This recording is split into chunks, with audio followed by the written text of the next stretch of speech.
സുഭാഷിതങ്ങൾ 1 അധ്യായം 1 മുതൽ 33 വരെ വാക്യങ്ങൾ. ദാവീദിന്റെ മകനും ഇസ്രായേൽ രാജാവുമായ സോളമന്റെ സുഭാഷിതങ്ങൾ.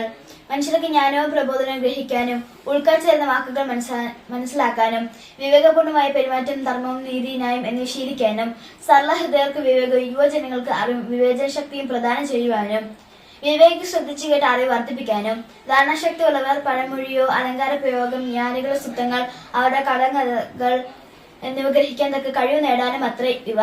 ദൈവഭക്തിയാണ് അറിവിന്റെ ഉറവിടം. ഭോഷമായ ജ്ഞാനത്തെയും പ്രബോധനത്തെയും പുച്ഛിക്കുന്നു. ദുഷ്ടസമ്പർക്കം വിടുക. മകനെ, നിന്റെ പിതാവിന്റെ പ്രബോധനം ചെവികൊള്ളുക. മാതാവിന്റെ ഉപദേശം നിരസിക്കരുത്. അവൻ നിന്റെ ശിരസിന് വിശിഷ്ടഹാരവും കഴുത്തിന് പതക്കങ്ങളും എത്രേ. മകനെ, പാപികളുടെ പ്രലോഭനത്തിന് വഴങ്ങരുത്. അവ പറഞ്ഞേക്കാം, വരൂ പതിയിരുന്ന് കൊല ചെയ്യാം, നിഷ്കളങ്കരെ ക്രൂരമായി കുഴുക്കിൽപ്പെടുത്താം. അവരെ പാതാളമെങ്ങ പോലെ നമുക്ക് ജീവനോടെ വിഴുങ്ങാം. അവർ ഗർഭത്തിൽ പതിക്കുന്നവരെ പോലെയാകും. വിലയേറെ വിഭവങ്ങൾ നമുക്ക് ലഭിക്കും. കൊള്ള മുതൽ കൊണ്ട് നമുക്ക് വീട് നിറയ്ക്കാം. വരൂ, ഞങ്ങളിൽ പങ്കുചേരൂ, നമുക്കൊരു പണസഞ്ചി മാത്രം. മകനെ, നീ അവരുടെ വഴിയെ പോകരുത്. അവരുടെ മാർഗങ്ങളിൽ നിന്ന് ഒഴിഞ്ഞു മാറുക. അവരുടെ പാദങ്ങൾ തിന്മയിലേക്ക് പായുന്നു. ചോര ചിന്താൻ അവർ വെമ്പൽ കൊള്ളുന്നു. പക്ഷിയാണെങ്കിൽ അതിനെ വല വയ്ക്കുന്നത് നിഷ്ഫലമാണല്ലോ. അവർ പതുങ്ങിയിരിക്കുന്നത് സ്വന്തം രക്തത്തിനു വേണ്ടിയാണ്. സ്വന്തം ജീവന് തന്നെ അവർ കെണിവെക്കുന്നു. അക്രമത്തിലൂടെ നേട്ടമുണ്ടാക്കുന്നവരുടെ എല്ലാം ഗതി ഇത് തന്നെയാണ്. അവർ സ്വന്തം ജീവനെ അപഹരിക്കുന്നു. ജ്ഞാനം തെരുവിൽ നിന്ന് ഉച്ചത്തിൽ വിളിച്ചറിയിക്കുന്നു. അവൾ ചന്തസ്ഥലങ്ങളിൽ ഉദ്ഘോഷിക്കുന്നു. കോട്ടമുകളിൽ നിന്ന് അവൾ പ്രഖ്യാപിക്കുന്നു. നഗര കവാടങ്ങളിൽ അവർ സംസാരിക്കുന്നു. ഭോഷരെ, നിങ്ങൾ എത്രനാൾ ഭോഷരായി കഴിയും? എത്രനാൾ പരിഹാസത്തിൽ ആഹ്ലാദിക്കുകയും മൂഢർ അറിവിനെ നിന്ദിക്കുകയും ചെയ്യും? നിങ്ങൾ എന്റെ ശാസ്ത്രം ശ്രദ്ധിക്കുക. എന്റെ ചിന്തകൾ ഞാൻ നിങ്ങൾക്ക് പറഞ്ഞു തരാം. എന്റെ വാക്ക് ഞാൻ നിങ്ങൾക്ക് മനസ്സിലാക്കി തരാം. ഞാൻ വിളിച്ചിട്ടും നിങ്ങൾ ശ്രദ്ധിക്കാൻ വിസമ്മതിച്ചു. ഞാൻ കൈനീട്ടി ആരും ഗൗനിച്ചില്ല.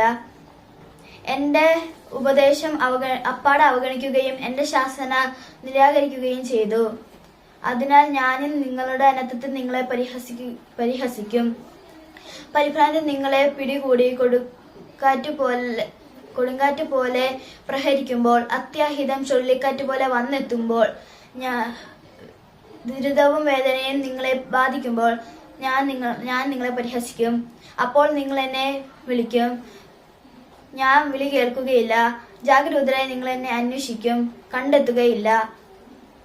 നിങ്ങൾ അറിവിനെ വെറുത്തു, ദൈവഭക്തിയെ പുച്ഛിച്ചു. എന്റെ ഉപദേശം അവഗണിക്കുകയും എന്റെ ശാസനം പുച്ഛിക്കുകയും ചെയ്തു.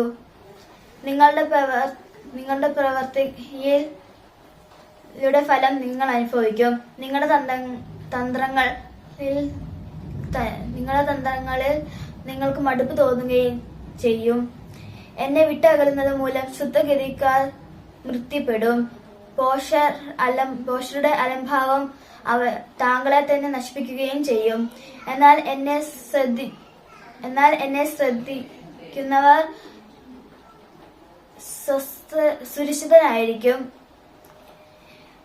തിന്മയെ ഭയപ്പെടാതെ സ്വസ്ഥതായിരിക്കും.